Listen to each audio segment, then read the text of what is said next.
Good afternoon. I am Suzanne Lawson with Constellation Consulting, and we are pleased to present the New Mexico 2021 Summit on Health Equity.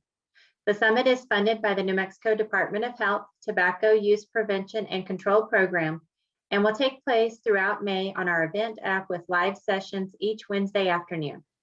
For more information about the summit, please visit our website at nmhealthequity.org.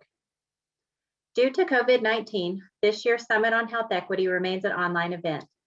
We appreciate those who have participated and supported this year's event, including the New Mexico Department of Health, our Summit Planning Team, Presbyterian Healthcare Services, Cornell Health Foundation, Be Well NM, the Santa Fe Community Foundation, and others. For a full list of our supporters and online exhibitors, please visit our event dashboard online or on the HUVA app. I also encourage you all to utilize this year's Summit on Health Equity event app. The HUVA app provides you all with opportunities to network online, schedule COVID-safe meetups, create discussion groups, visit our exhibitors and supporters, watch recordings of sessions you may have missed, download files provided by our presenters, and more. It is a great tool for you to use not only during our live sessions, but also throughout the month of May. Plus, when you use the app, you can earn points, which could mean prizes. Please check the leaderboard in HUVA for more information. For our session today, attendees' webcams and microphones have been disabled. If you have a question for today's presenter, please use the Q&A function within HUVA, and we will address as many questions as time allows during the Q&A. Also, any materials provided by today's presenter will be posted as part of this session within the event app. Following today's session, we appreciate if you take a few moments to complete our session feedback by clicking Rate in this session of the HUVA app. If you would like to request community health worker or social worker CEUs or continuing medical education units, please include your name and email address on your evaluation, and CEU certificates will be emailed out within 60 days. If you need assistance with CEUs, please email us at info@constellationnm.com. If you need assistance during this session, please utilize the Q&A feature or the Ask the Organizers feature in HUVA. You may also try emailing us directly at info@constellationnm.com. And finally, before we begin today, Constellation Consulting acknowledges that our organization operates primarily on the unceded ancestral homelands of the Tiwa-speaking peoples. Racism has no place in our communities. Constellation Consulting and our team members are committed to racial equity. We acknowledge and denounce the violence and discrimination affecting the Black and Asian and Pacific Islander communities with whom we stand in solidarity. We are New Mexico, and we were built strong by the diverse people of our communities. There are a variety of organizations supporting health equity throughout our state. We have listed just a few here and encourage each of you to seek out and learn more, become involved with, and support organizations who are building a better New Mexico for us all. Today, we are excited to host Rosa Gallegos-Samora. Rosa is a licensed clinical social worker currently practicing as a psychotherapist in private practice at Bluebird Healing in Albuquerque, New Mexico. She has a background in providing therapy to children, families, people of color, incarcerated and returning individuals, those experiencing homelessness, LGBTQ+, immigrants and refugees, and those experiencing substance use. She serves on multiple community advisory boards and advocacy committees and works with other community advocates to improve behavioral health services and crisis response within the city and throughout the state. You can read all of our presenters' complete bios in our event app and on our website at nmhealthequity.org. Please welcome Rosa Gallegos-Samora. Thank you, Suzanne. Hello to everyone. Thank you for joining us today. I am trying to get to my screen. I'm so sorry. Here we go. So I hope everyone's doing well today. Let me get to the beginning of our slides here. I appreciate the introduction that Suzanne just gave. As she said, my name is Rosa Gallegos-Samora. I am a licensed clinical social worker. I want to give an introduction from my perspective as a person, as well aside from my professional profile And I was taught this by my colleagues in the Alliance of Cultural Humanity and Anti-Racism. I identify as she, ella, as a woman. I identify as Genisara. That means that I am Spaniard, and I am also detribalized Native. My grandmother was a slave wife and listed as a servant to my Spaniard grandfather. And that is part of the reason why I am here today presenting on healing historical trauma, because it is very near and dear to my heart, to my family's hearts, and to my ancestors. So that's very important. That's very important piece of who I am. And that's why I felt that I needed to share that. Also, from the perspective of a person of color, it is very important that we break down some of these systems and these barriers that society has built for us. And because our identity is so important to who we are, it is helpful to share that from the beginning of our interactions with each other. So as Suzanne said, and I'm so thankful and grateful that she shared that, it's important for us to acknowledge the land that we're on. So I just want to lovingly acknowledge the original people of this land that I reside on and I serve my community in, the Tiwa people of Sandia and Isleta Pueblos. I honor the Diné, Navajo, Apache, and Comanche tribes who have also been stewards of this land with our broader community connected within New Mexico. I pay respect and gratitude to elders past and present who have cared for this beautiful land that I live and work on. And I encourage you to acknowledge the land you live on, to pay honor and respect to your Indigenous relatives and the stewards of this land that we are blessed to occupy. I really do believe that together we can dismantle the systems of oppression that have contributed to the erasure and the invisibility of our Indigenous peoples, whom we hold in high regard with deepest love and respect. Okay, so let's talk about historical trauma and what it is. I'm hopeful that those of you that are here have heard about it before, have worked on it, have researched historical trauma. It's a very important topic. It's very important that we as a society start talking about this and bringing it out of the darkness. And so let me just define that for you. Historical trauma is multi-generational trauma. It's experienced by specific cultural, racial, and ethnic groups. It's related to major events that are seen as oppressive to particular groups of people. And so examples of historical trauma are slavery, Holocaust, forced migration, and the violent colonization of our Indigenous brothers and sisters. It was also termed as soul wounding, and that was termed by Maria Yellowhorse Braveheart, who you see in the picture down here at the bottom on the right. We are so lucky to have her in New Mexico. She is a professor, a clinician, and a researcher at the University of New Mexico. And she's actually the leading researcher and the person whom is kind of the face of the educational piece of historical trauma. So the way that Maria has termed this historical trauma is a result from colonialism, acculturative stress, cultural bereavement, racism, and genocide that has been generalized, internalized, and institutionalized. So if we break down historical trauma even more, I understand that everybody here is not a clinician. I think that there's a background in health, and so you may have a good understanding of what trauma is, but just in case, let's dive into that a little bit more. So trauma, or as Maria termed it, a soul wounding, is an emotional response to a terrible event like an accident, a rape, a natural disaster. The long-term reactions include unpredictable emotions, flashbacks, strained relationships, and even physical symptoms like headaches or nausea. The difference with historical trauma and other types of trauma is that it's shared by a group of people rather than individually experienced.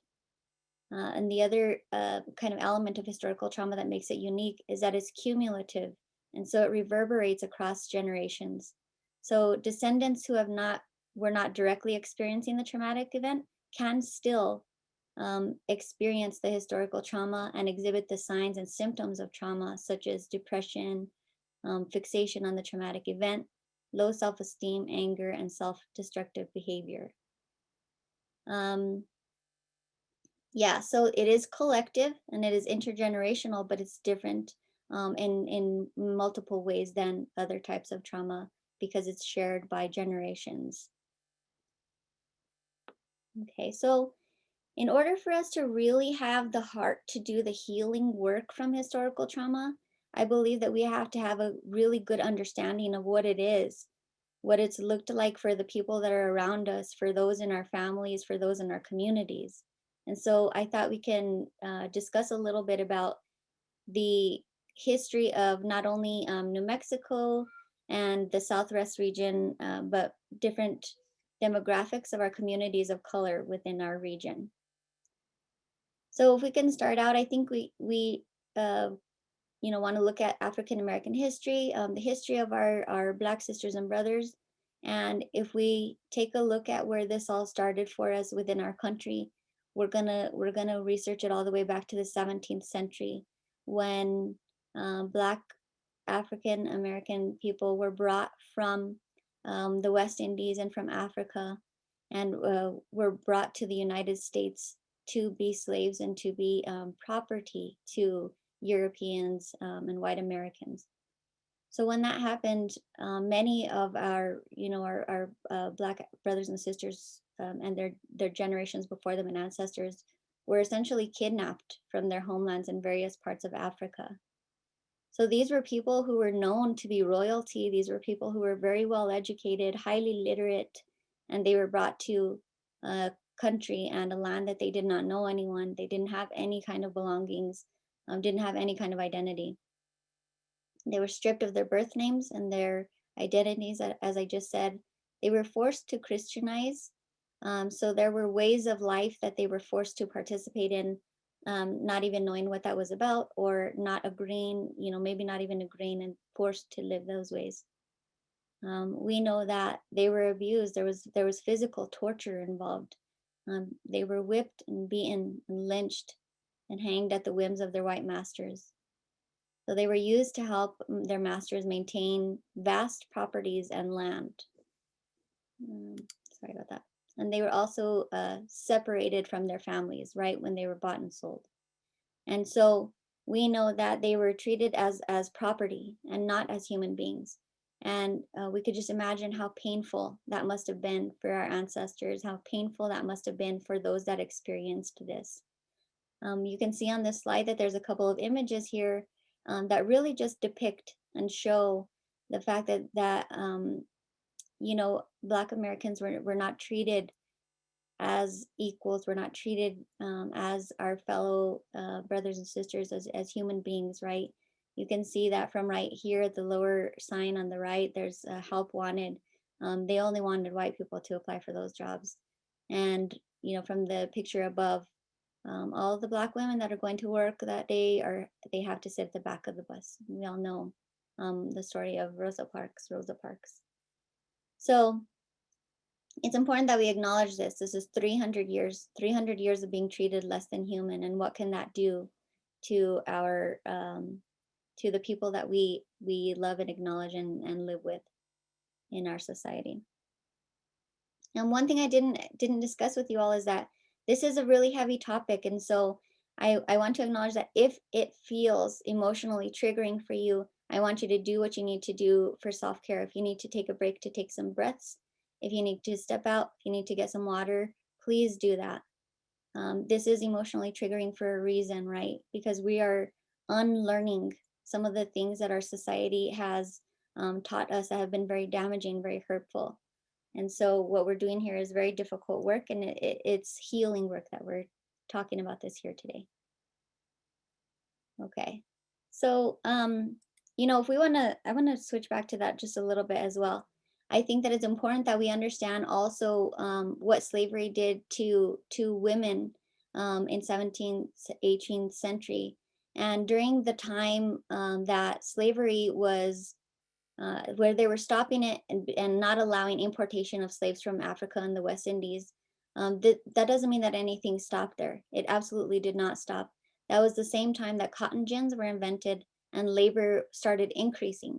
And so when labor started increasing, that meant that to add to the supply of slaves, slaveholders looked at fertility, looked at slave women and decided that they were going to increase productivity by slave breeding. And so there and then again, that's just proof that um, the larger society, the larger European, the larger Caucasian society did not see, our African American um, brothers and sisters as people, and they saw them as property. And so they began breeding women that they saw as childbearing in order to be able to increase productivity. And they would also use biblical references to justify those actions. Okay, so, many people say, well, that happened then, that happened way back then. Why are we still focusing on it now? Things are different now. Well, if we look at things, it might not be so different. There are so many ways that we continue to oppress people of color in America. We need to really look at that if we want to heal from it and create change from it. So if we want to see and take a dive at historical oppression and how it's playing out in society today, we can just take a look at some of these statistics. So today, in 2021, Black people in America are 2 times as likely to contract and die from coronavirus. So that's a result of long-standing racial, economic, and health disparities. You'll see that on the news and in different parts of the country, they're really pointing out these health disparities, and the CDC has actually recognized racism as a health determinant now because of this, for this reason exactly right here, is that they're recognizing that Black and brown people in America do not have access to health care as compared to Caucasian Americans. So people with the age of between the ages of 18 and 49 are twice as likely than white people to die from heart disease, and that's more likely to be diagnosed with hypertension and diabetes too. And so those of us that are clinicians, we know that a lot of these things, anything that has to do with the heart, most things, I'm sorry, that have to do with the heart, especially hypertension, are very much related to mental and emotional health.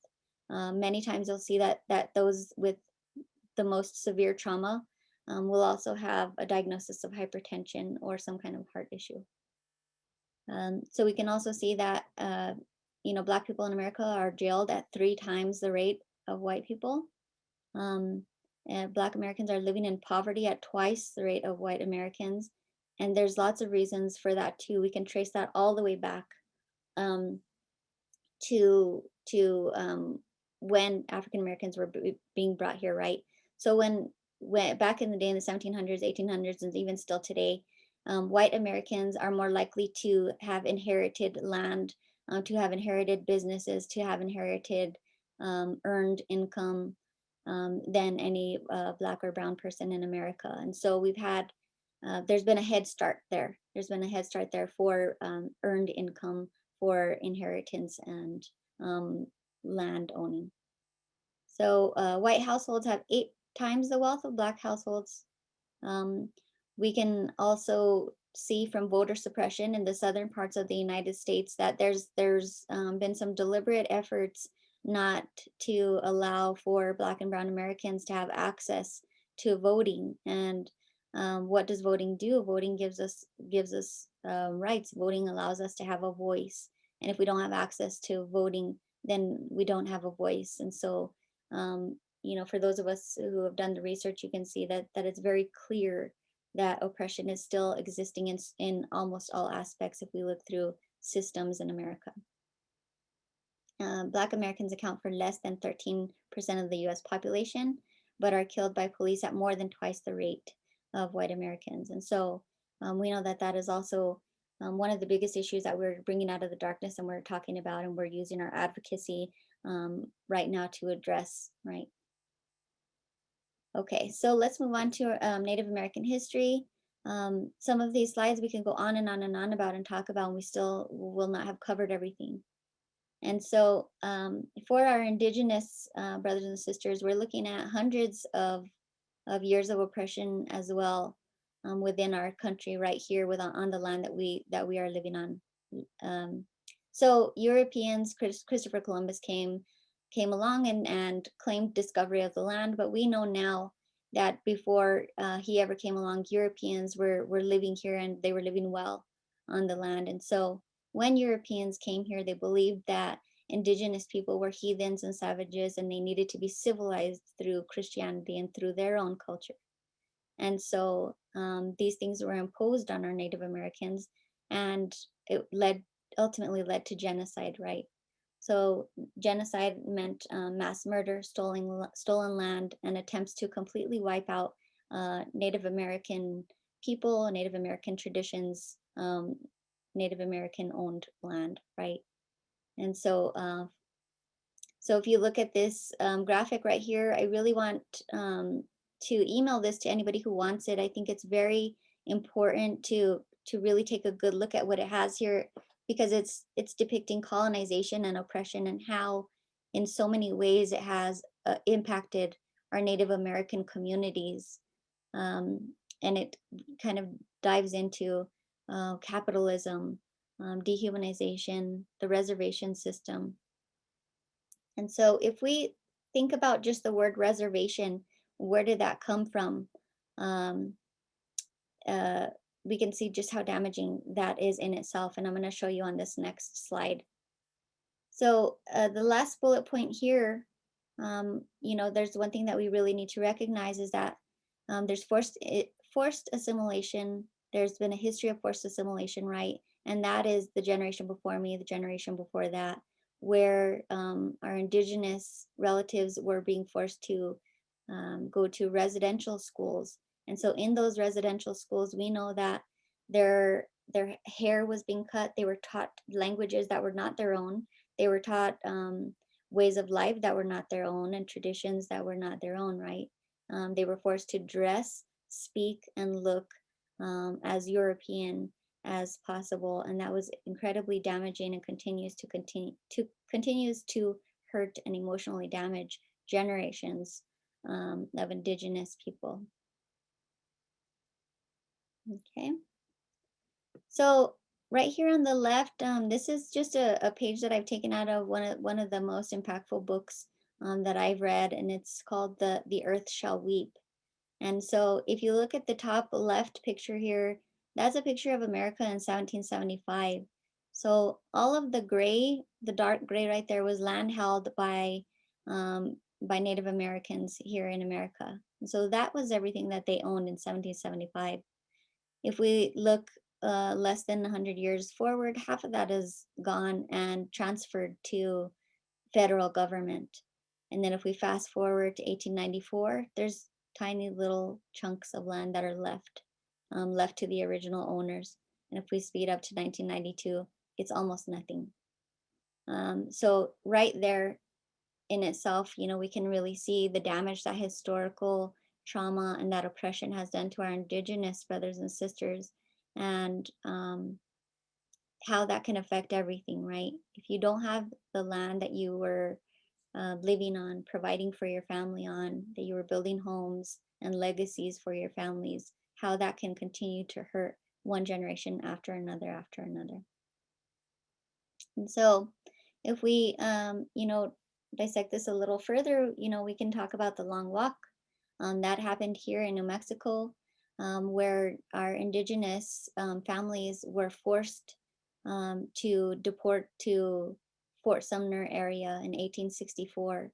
And so by being forced, they were forced, by American soldiers while walking, carrying their babies, carrying their belongings, carrying things that they needed to keep them warm.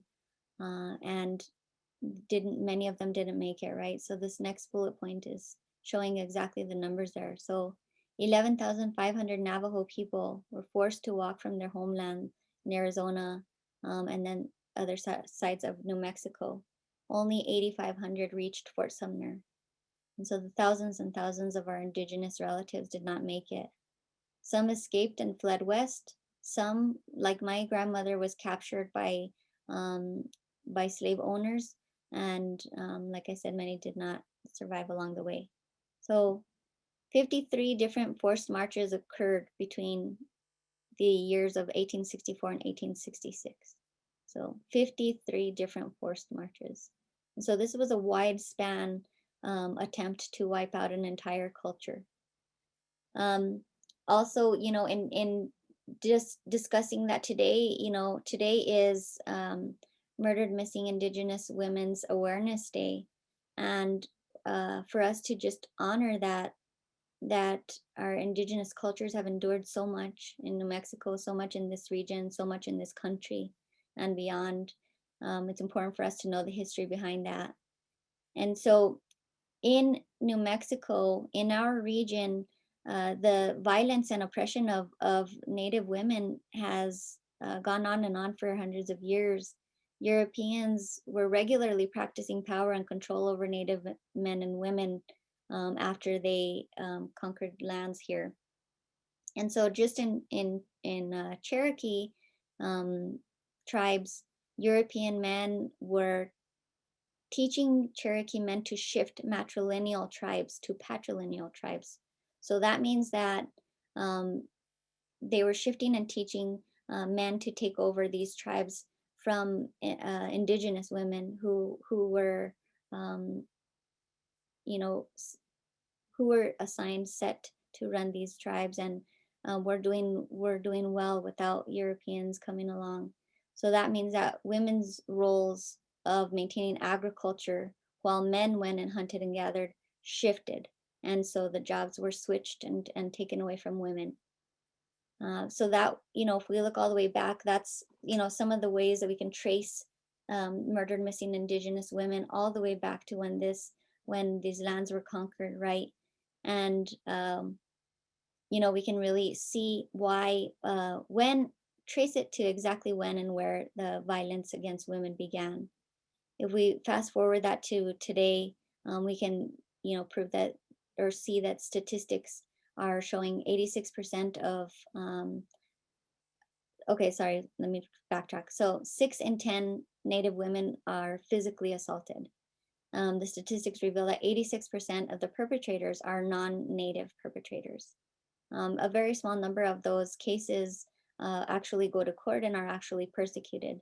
And we know that the numbers are much higher than that because so many women, so many victims of sexual violence do not report because of the stigma, because of the emotional damage that can sometimes do. Okay, so let's fast forward to today. And, we can argue the fact that when people say, okay, well, that was back then, this is not what's happening now, we've come a long way. But have we really? We need to really look at that. Have we really come a long way? In our reservations, land, so first of all, that word reservation, land was reserved by the government for Native Americans. Indigenous Americans were here first. You saw the land that they owned. And when federal government started taking it over, they reserved land for Indigenous Americans. And so even just the word reservation, that was reserved for you. But they were the original owners. We can see how oppressive, how hurtful, how painful that is for generations all the way up until today, because that has not been fixed, that has not been changed. So on reservations on tribal lands, there people are experiencing third world conditions. So that means road conditions. Many roads are dirt roads, right? No, many of my indigenous friends and relatives still do not have running water, do not have water lines, do not have electricity, and do not have broadband. And so right now during the COVID, we can see how important that is and why there were such large numbers of COVID happening on reservations. How can you stay hygienic? How can you fight a deadly virus without running water, without electricity, and how can you get healthcare in a crisis without broadband these days? So 1/3 of our indigenous relatives are living below poverty level. 40% on reservations are living in substandard conditions. Uh, Native Americans have the highest rate of suicide in the United States. And so, I do suicide prevention work, and I don't know if any of you do, but this is always just a glaring fact that on our reservations and within our Native American tribes, suicide is always astonishing rates, and it's always incredibly heartbreaking. On some reservations, Indigenous women are murdered at 10 times the national rate. Indian health services are always underfunded and crisis driven. And so you'll see in some of these other trainings on the Health Summit that we do have some wonderful Indigenous providers that are going to be discussing this, I believe. Pharmacies and doctors' offices outside of hospitals are non-existent, right, in some of these communities. And so we'll see this on many of our rural lands here in New Mexico. But we don't cherish, we don't provide care for our Indigenous people. And if we look at today's COVID cases, we can see that 54% of all positive COVID cases in New Mexico are Native American. So over half of our population. So when we see about, where's our federal government? Where are they? How are they helping? Even the statistics there are pretty glaring. So federal officials spend nearly 3 times as much per person on non-Indian medical care than that on health services for Indigenous people. When we started getting the COVID relief, we saw that 2.2 trillion was passed, was approved for an economic stimulus package for our Native American communities. Countrywide, but only 714 million was reserved for Native Navajo Nation. And when that gets broken down by individual people, the amount was 4,552 per each Diné person on the reservation, as compared to 6,703 per capita for all others. And not to mention that the money came a lot later than it was promised or originally stated as it would come, right? And so that right there just kind of perpetuates the fact that, the federal government has oppressed our Indigenous communities for many years. And still, even now in 2020, 2021, we're still seeing that not a whole lot of improvement has been made. We're not hearing discussions about how do we repair this damage? How do we help and cherish our Indigenous communities? Okay, so let's move on to Chicano history. I know that within my family, within my friendships, there's lots of terms being thrown around, or people that really identify as Latino, Chicano, Mexicano, Hispanic. And so for today, I decided to use the word Chicano. I feel like most people that I know are identifying as Chicano. So in 1848, the US won the Mexican-American War.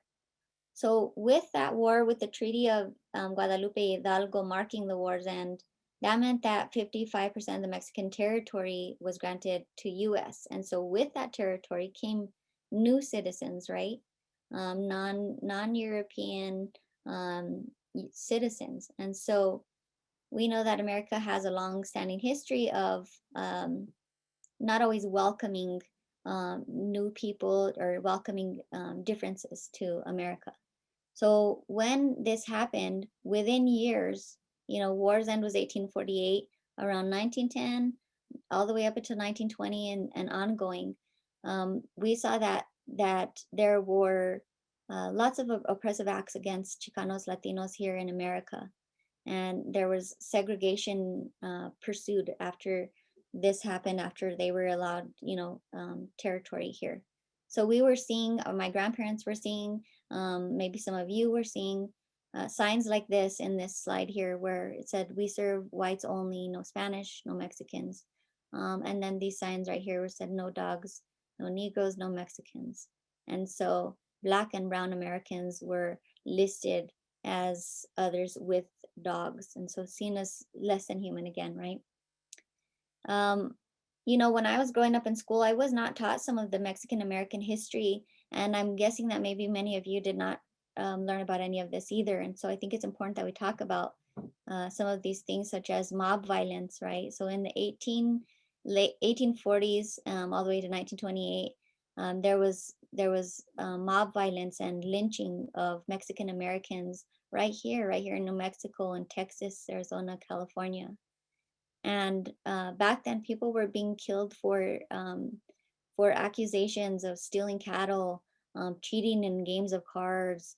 Chicana women were being seen as witches who were bewitching and cursing people and being killed for that. So many of our cultural values, or curanderismo, or our traditional practices, were being seen as evil or as dangerous or non-trusting, and that took lives essentially.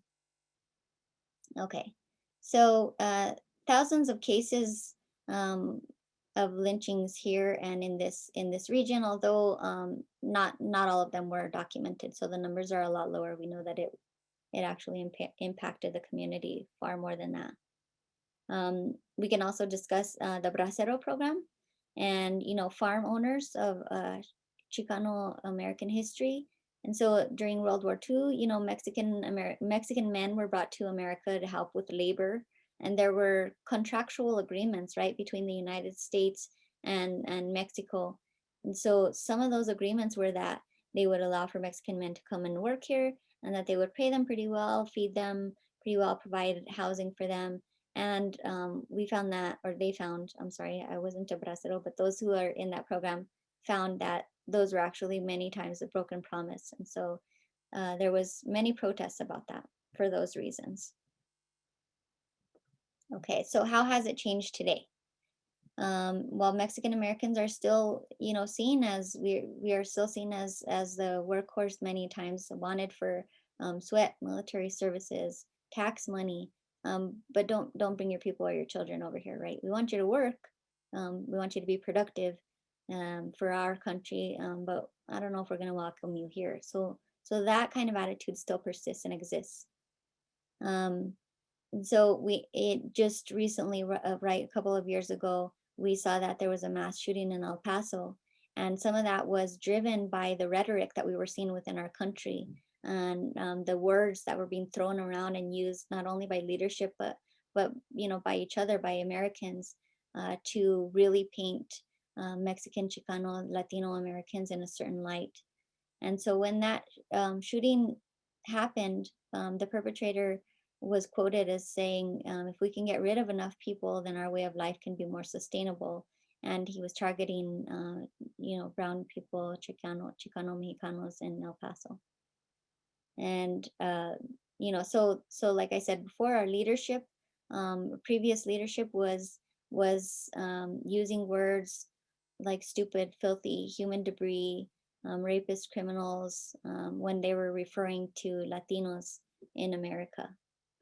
And if we're looking at systemic and economic wise, and our ability to inherit wealth or homes, etc., the statistics show that Latinos are denied home loans at 4 times more than white Americans. So that's the biggest disparity in the country for home loans and home ownership. If you kind of take a look at your agencies, and I know the agency that I worked in during the COVID, all of our frontline workers were Black and brown people. And so that meant that they were those that were holding down the fort the whole time that COVID was happening. They were not allowed to take days off like everybody else. They didn't have a schedule that they could just shift and move, so that way they could be home safe with their families. And, that right there kind of also just helps us to take a look at historical trauma and how it still persists and exists.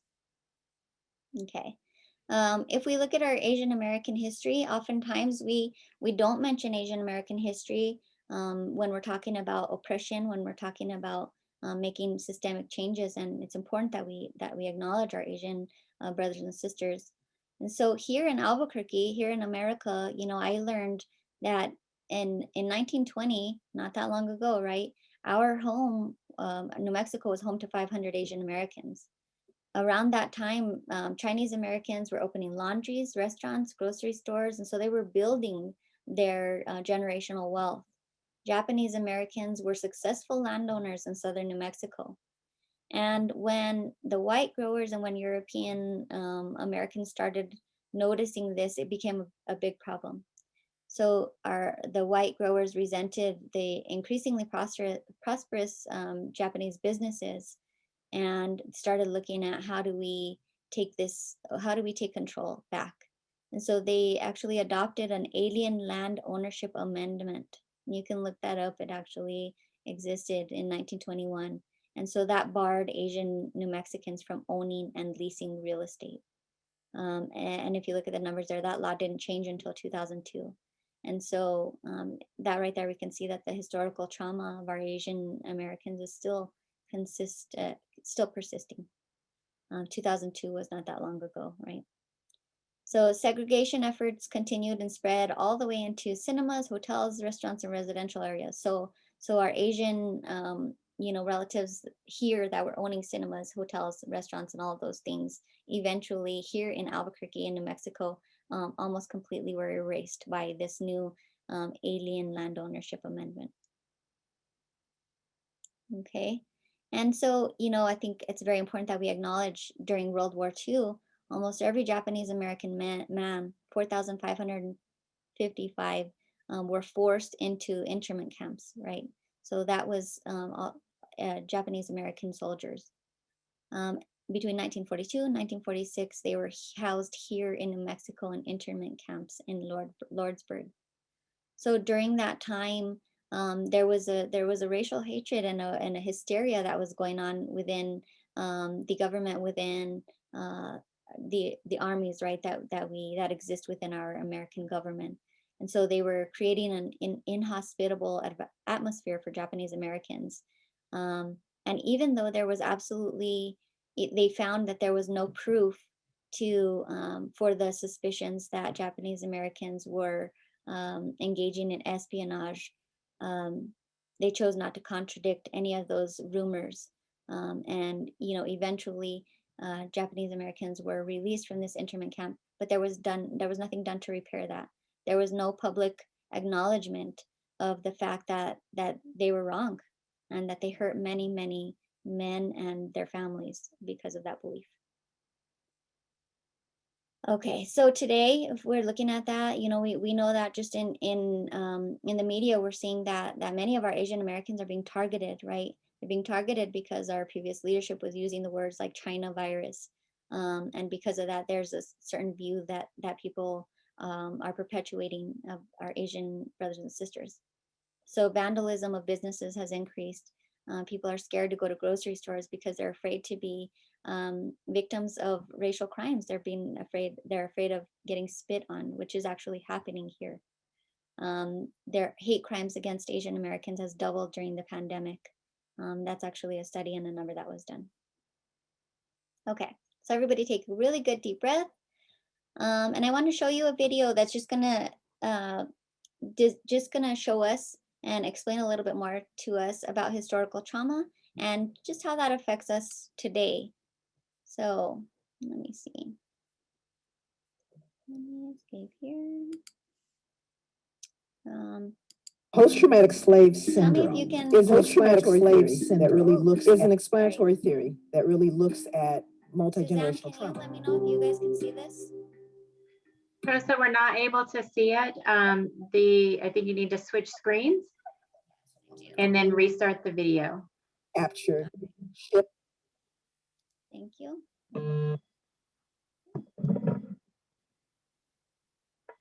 Okay. So can you see it now, Suzanne? Beaten, raped. Yes, can you start the video from the very beginning? The trauma continues. Post-traumatic slave syndrome is an explanatory theory that really looks at multi-generational trauma. One of the things that's difficult for people is their first response is, oh my God, that happened so long ago. We're talking about people being captured, shipped, sold, beaten, raped, experimented on. And then you have to ask the question, did the trauma continue? Yes. So 300 years of trauma, no help, freed, no help, more trauma. If it's a sustained trauma, then the impact of that is also sustained. When we look at multi-generational trauma, we're looking at people who are maybe victims of natural disasters and their families and their children, and generations of folks who have experienced war. And we know that there are residual mental, emotional, traumatic impact.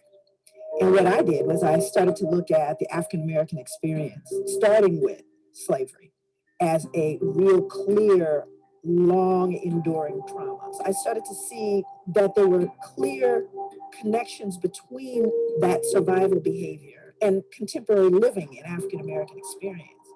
I started to see common behaviors that I took for granted as, well, cultural. There's adaptive behaviors, survival behaviors. Well, what are they? Let's just say 2019, you have a Black mother and a white mother. The sons go to school together. They find themselves at a meeting. The Black mother leans over to the white mother and says, I just wanted to mention to you that I noticed that your son is really doing quite well. And the white mother's response is, oh, thank you. She begins to go on and on about he won the science fair, his uncle's an astronaut. She's just oozing. She realizes the black mother's son is actually excelling her son. And she says, wait a minute, your son's the one that's really coming along. And the black mother responds, oh my God, he's a handful, but oh, he just works my nerves. Now, when I'm working with African-American people, it doesn't matter what the audience is. It doesn't matter what class. If I were to ask, is she very proud while she's saying those denigrating things? And everybody laughs and goes, of course, there's a secret. Because everybody black knows that even though the black mother is going, oh my God, she's really proud. So now let's roll that scene back 300 years. And let's say this black mother is working in the fields and a white slave owner comes through and says, wow, that boy is really coming along. What is she gonna say? No, he's not. He's stupid. He's shiftless. He can't work because I don't want you to sell him. So I denigrate them to protect them. That is called appropriate adaptation when living in a hostile environment. The little white boy, say Timmy, he feels really comfortable and happy about what his mom just said about him. And Trey looks at his mom and wonders, why can't you be proud of me? Because he doesn't understand the secret yet. And by the time he learns the secret, he will have already been injured by it. Post-traumatic slave syndrome. PTSD is a disorder that occurs as a result of a single trauma. You don't even have to be there to actually get a diagnosis of post-traumatic stress disorder. You could just hear about something horrific happening to someone you love. So you have people who have experienced it firsthand, people who have witnessed it in their environment, right? People who are continuing to be oppressed. That exacerbates any possibility of healing. So it's not post-traumatic stress disorder, because then it becomes part of what we call your socialization process. So you begin to normalize a way of living and being, everything from what we eat to what we believe it means to be a friend. All of these things are colored by history. And if you don't understand it, you're going to fold in things that you've just assumed are normal. But post-traumatic stress disorder, exaggerated startle response, outbursts of anger, feeling of foreshortened future.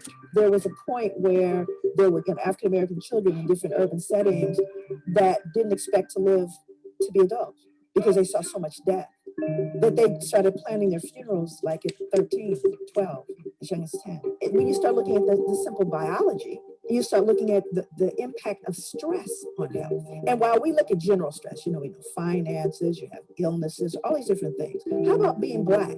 How does factoring in being Black in America impact your stress level and therefore your body's ability to operate its own immune system? Because we know it compromises the immune system. Once you understand it, then you can deal with it. Because you see, it's habitual. You socialize. It becomes part of your being. So one of the ways you begin to address that multi-generational trauma is to work with the people it directly impacts, to hear from them. And when you give the people the information, they can use it. I think the first order of business is beginning to have a conversation. And the other is to educate the larger society. You have to stop the assault. So this is not purely a clinical thing. This requires social justice and change. That's where part of the healing is. It's not in a clinical setting or in a pill. It's in fairness and justice and safety and equity. We got to work with some of those clinical things, some of those issues of panic and anxiety. And we also have to deal with the fact that you have a system that is set up to oppress you and to continue to injure you. Both those things have to be dealt with. And they cannot singularly by themselves affect a change. They have to be done collectively.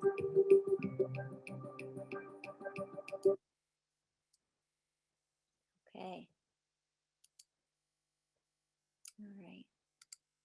So everyone take a good deep breath after that video as well. The first time I watched that, I think I sobbed. Yeah. It's painful, right? It's painful to hear just how our society has treated each other, how much this affects us. And she really hit the nail on the head when she said, everything we do, down to the food that we eat, to the friendships that we make, it's all colored by history, right? It's all connected. It's all connected by history. And I think that's a very helpful way to look at things when we're thinking of how do we heal? What do we need to do from here forward? And so let's talk about that. Just exactly what Dr. Joy DeGruy, or DeGruy is the way that she pronounces her last name. exactly what she talked about. How do we fix things? Let's go from there forward and discuss that. And so, she mentioned some of these symptoms of historical trauma. So it's very different, right, than PTSD, just as she said before, very different than PTSD, where there are still some similar symptoms of trauma. The root of historical trauma is completely different.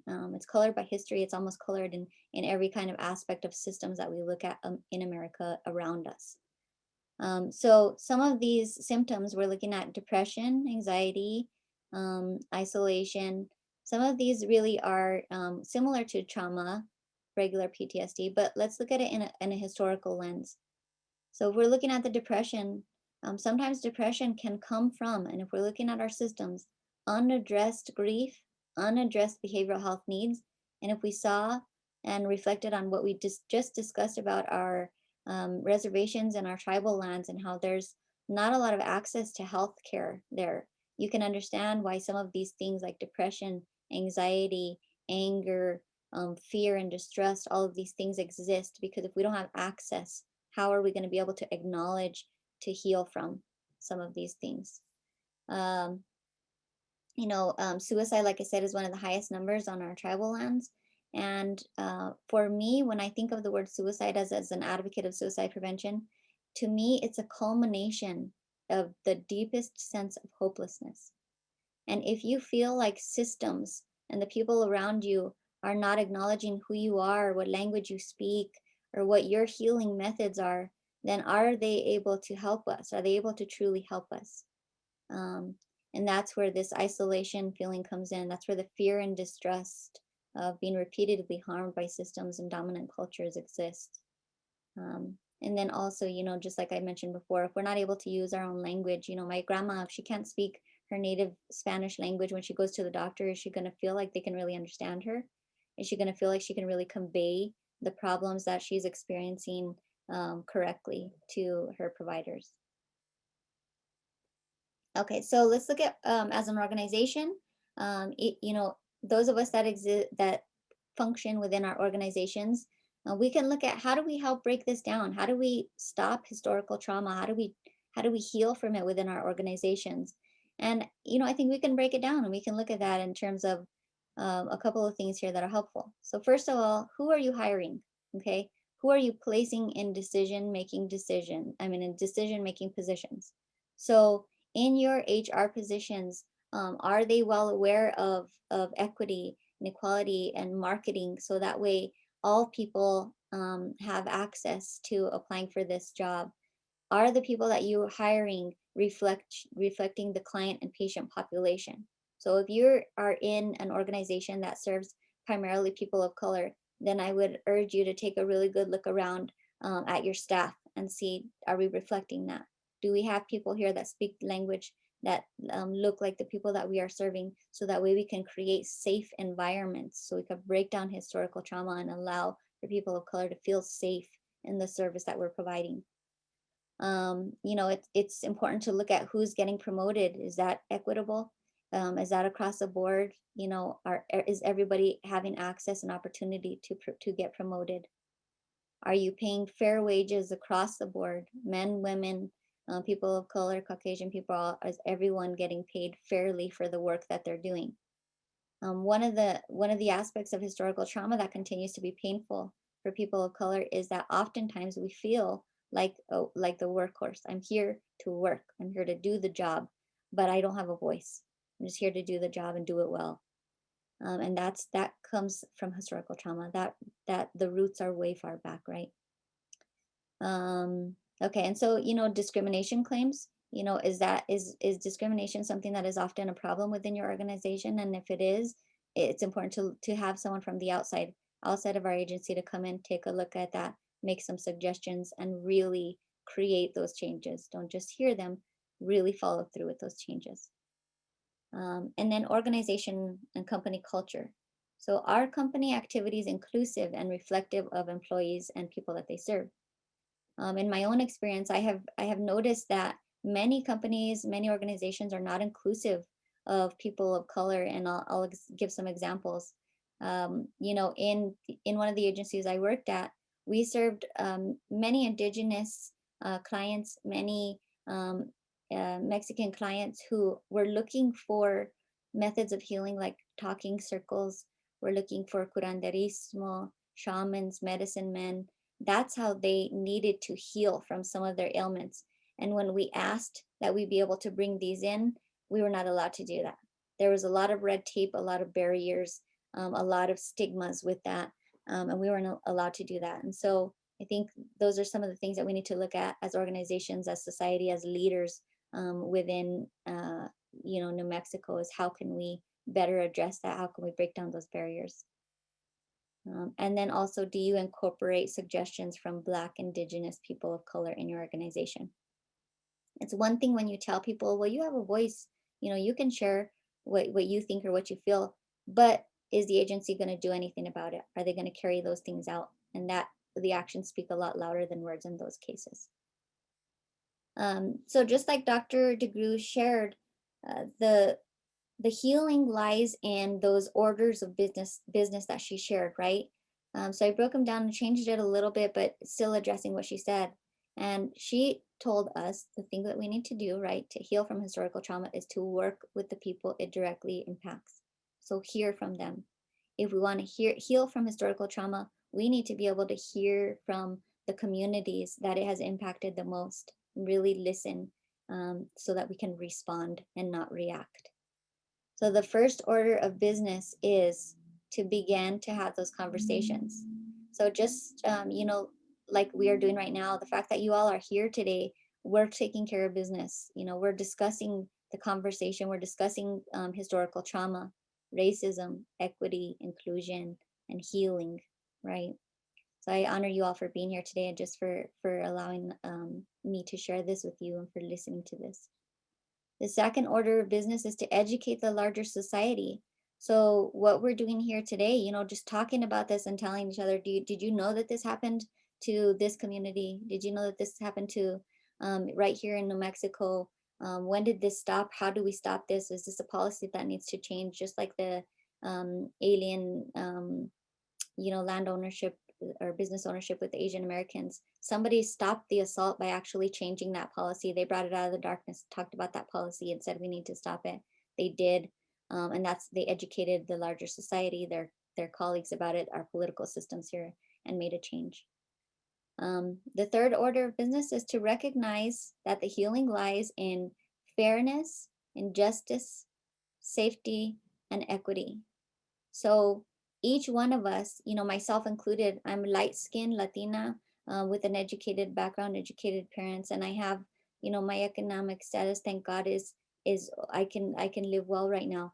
And so I need to be able to use that privilege to help create fairness, justice, safety, and equity for any of my Black, Indigenous, people of color that do not have these privileges, do not have these rights right now. And so this is what we can do to help with the healing, is use our privilege to help make things equitable, fair, justice, I guess, fair and equitable and safe. Sorry if I mentioned those over and again. Okay, so trauma-informed workplace, very, very important. If you don't know what trauma-informed workplace is, please reach out to me. Please look it up in New Mexico. Every single organization needs to know what trauma-informed care is and to be able to create that space within their business, even if it's only 2 employees. To be trauma-informed is incredibly healing, right? So some of the suggestions to create a trauma-informed workplace is to, first of all, recognize individual strengths. Take the time to sit with your employees, take the time to sit with your colleagues, take the time to sit with your coworkers and recognize their individual strengths. Sometimes that has never been done before, and it's incredibly helpful and restorative to do that. Explore and empower cultural traditions and values into workplace activities. So just like we were saying there before, consider bringing in acupuncture for your clients, your patients, your staff. Consider bringing in, traditional cleansings. Consider bringing in talking circles. If that is what your community needs for healing, really consider incorporating that and do the work that you need to do to make it happen.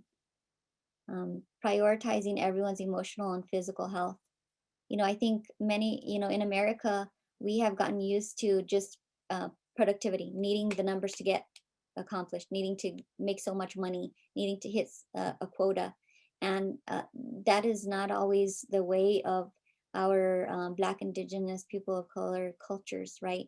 I'm so thankful to know more about our indigenous cultures and how they recognize sometimes that we need to slow things down, focus on people's spiritual and emotional health rather than the numbers and what they can do for somebody. So we can learn a lot from each other there.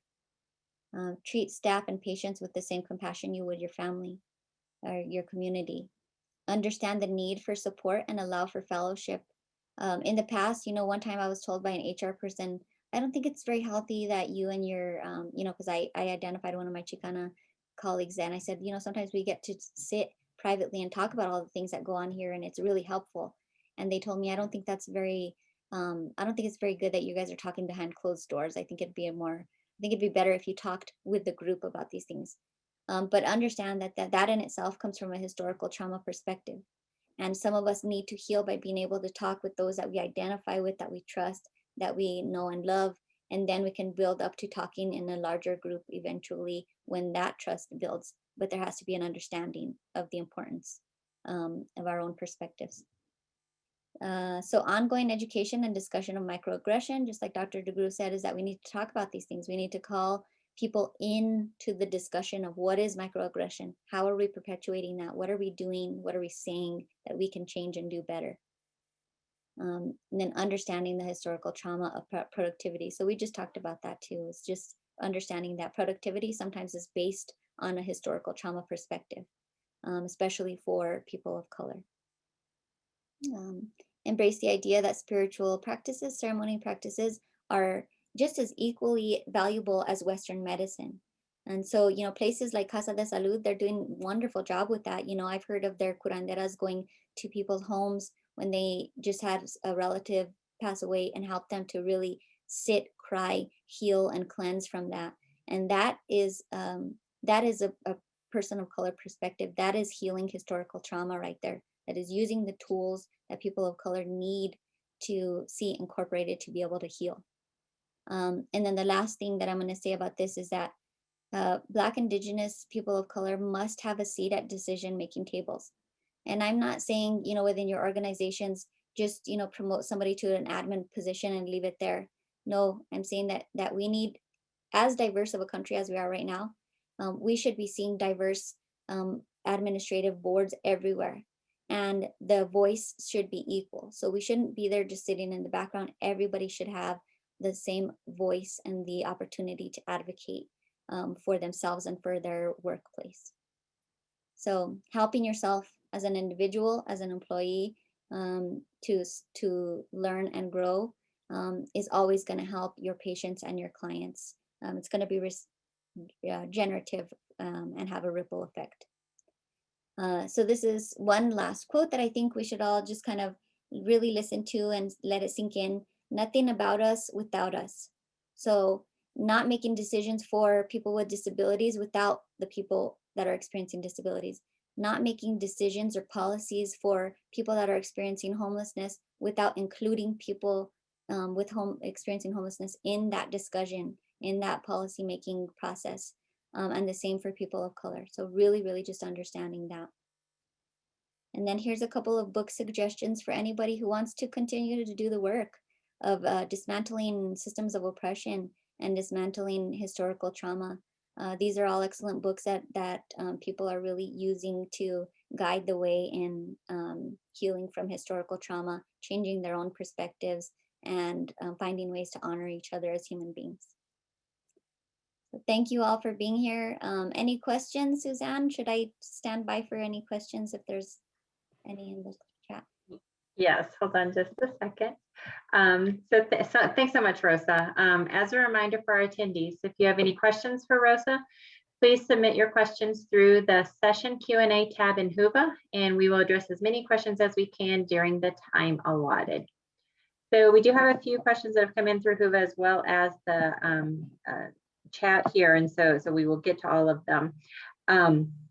So in HUVA, we have a question that says, with trauma in the workplace, such as fairness, justice, safety, equity, and healing historical trauma, can you talk a little bit about working from home and those who haven't really had to deal with work trauma, but will be going back to an office setting that's going to be different, and what guidance can you give on that? Yeah, that's a really great question. Thank you for asking that. I think self-care is absolutely important. So making sure that you have opportunities to take care of yourself before and after work. You know, I have some employees that, or some colleagues that take the long route to work, listen to really rejuvenating music to prepare for the workday. And then after the workday, doing something like that as well. So self-care is important. Secondly, you know, if there's somebody in your workplace that you trust and you identify with, and you can have conversations with them about things that you're experiencing at work, that in itself can be helpful, healing and therapeutic. If you have a supervisor and you're experiencing some of these historical trauma characteristics at work, or you're witnessing or observing or experiencing microaggressions, your supervisor should be able to hear this from you and should be able to do something about this. So making sure that you have within your system access to somebody to talk to, and somebody that might be able to help guide you in what to do if you encounter some of these things, can be really helpful. I think that it's a great observation that the person who asked the question had, because it's a very different workplace that we all will be going back to from when, you know, we left there over a year ago. It's a very different world in several aspects. So it's a very different looking workplace as well. So we had a couple of questions about your slide presentation and wanting access to that, as well as the link to the video that you showed. So your slide presentation is uploaded as a PDF in your session. So all you have to do, attendees, is go to the HUVA session where you're watching this. And then Rosa's presentation is there posted as a PDF that you can access. I will go and pull the video link and actually post that in the session description too. So it's a little bit easier for you all to access as well. We did have one person who shared a story. She said, a colleague of mine at my previous job was brought in by her supervisors and explicitly told she was not allowed to style her hair, to style her natural afro at work. It was, quote, not in compliance with dress code policy. She quit and then activated the other employees to fight for reform in the dress code. She got the whole thing rewritten. Yes, what we're talking about right there. I mean, right now in Albuquerque, we have the Crown Act, right? And one of my good friends, Alexandria Taylor, worked on that. And so we should not be seeing that in 2021. We have rights, you know, and we should be treated fairly all the way across the board. So I'm so glad that she actually took that into her own hands and recognized that she has rights and that there's things that can be done about that. I wanted to add on to the person that asked the last question as well, is I just want to encourage that in social media, I have had access to many other platforms for support. Like there is a Clinicians of Color Facebook page, and that is incredibly helpful and healing. And many of us share some of the stories that we experience in the workplace, and people have wonderful suggestions of how to how to work with that, or what to do next in your career and personally. So don't forget that there's lots of access out there on social media and on the internet for local and nationwide resources. Okay, thank you. And then finally, we just had a couple of thank you. We had somebody who needed to go ahead and leave, and then thank you. I truly enjoyed this so much. So lots of good information and an appreciation for this presentation. And I think that closes out our questions for today. So thank you, Rosa, for your time and expertise today. We appreciate all of your efforts towards creating true health equity in New Mexico. And thank you to all of our attendees for joining us. Please remember to check your event dashboard for more information about our upcoming sessions. including next week's sessions focusing on COVID-19 vaccine distribution and equity, as well as hyperactivation and burnout from COVID-19. Thanks so much, everyone. Have a great afternoon.